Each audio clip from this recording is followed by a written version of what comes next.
לשמוח מכל הלב עם חבריך. חבל להיפרד משבת, נכון?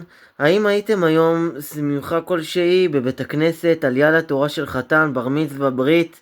האם שמחתם איתם מכל הלב? בואו ונשמע סיפור. רבי משה פיינשטיין, רבי אהרון קולטלר ורבי יעקב קמינצקי זצ"ל ישבו שעה ארוכה ודנו בשאלות קשות שחיכו למענה. לפתע בעיצומה של הישיבה ביקש רבי משה את סליחתם של חבריו ואמר שיש לו חתונה חשובה שהוא חייב ללכת אליה, לכן לא יוכל להמשיך בדיון. הוא מיהר לרכבו של תלמידו שהמתין לו, הוא ביקש להגיע לאולם פלוני. התלמיד הופתע. האם יש לרבנו שמחה משפחתית? התעניין. לא של המשפחה, ענה רבי משה בפשטות, והתלמיד חשב שמדובר בשמחה של אחד ממקורביו, הרי במקרים רבים היה רבי משה יוצא לחתונות, נכנס מאחל מזל טוב ויוצא, לפעמים אפילו לכמה חתונות בלילה אחד. כשהגיע לאולם ההתרגשות בו הייתה רבה. פוסק הדור הגיע, כולם באו לפתח האולם, להתברך מפיו של רבי משה. גם אבי החתן הגיע מיד לקבל אותו בכבוד מלכים. רבי משה לחץ את ידה בברכת מזל טוב לבבית והסביר בקצרה שהגיע מצד הכלה. זכיתם באוצר יקר מאוד, כלה נאה וחסודה, דעו להעריכה, אמר למחותן בחיוך רחב, תוך התנצלות על שאיחר לבוא בשל אספת רבנים דחופה. שלא כמנהגו התעכב רבי משה זמן רב באולם ולחץ ידיים לתור ארוך של אנשים שבאו להתברך מפיו.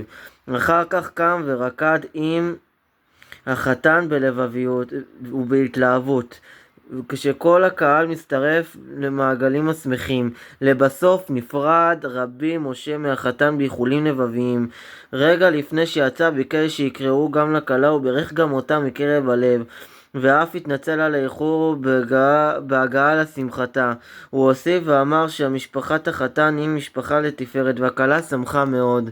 כשחזרו לרכב התלמיד לא הצליח לכבוש את סבלנותו. אינני מבין, של מי הייתה החתונה הזו, שבשבילה עזב הרב אספת רבנים דחופה? ענה רבי משה ואמר, אספר לך, כמה ימים קודם נקשה בנערה על דלתי, מיד פרצה בבכי וסיפרה שהיא בת למשפחה ענייה בירושלים. לאחר מאמץ רב שותחה לבחור המתגורר בארצות הברית, ונקבע שהחתונה תתקיים שם, בארצות הברית.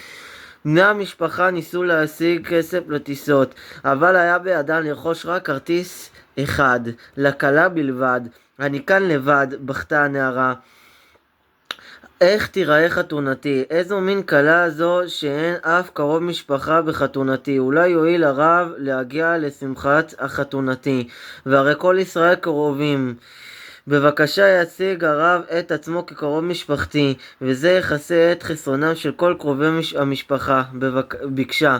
בוודאי, אשמח לבוא, הגיב הרב במאור פנים, ורשם לפניו את התאריך ושם האולם, והכלה יצאה מביתו עליזה וצוהלת. חייך רבי משה והמשיך, הלא תבין תלמיד יקר, אחרי החתונה הכלה תשמע שהייתי והשתתפתי ובוודאי שתשמח, אבל עד אז לאורך שעות החתונה העיק עליה ליבה,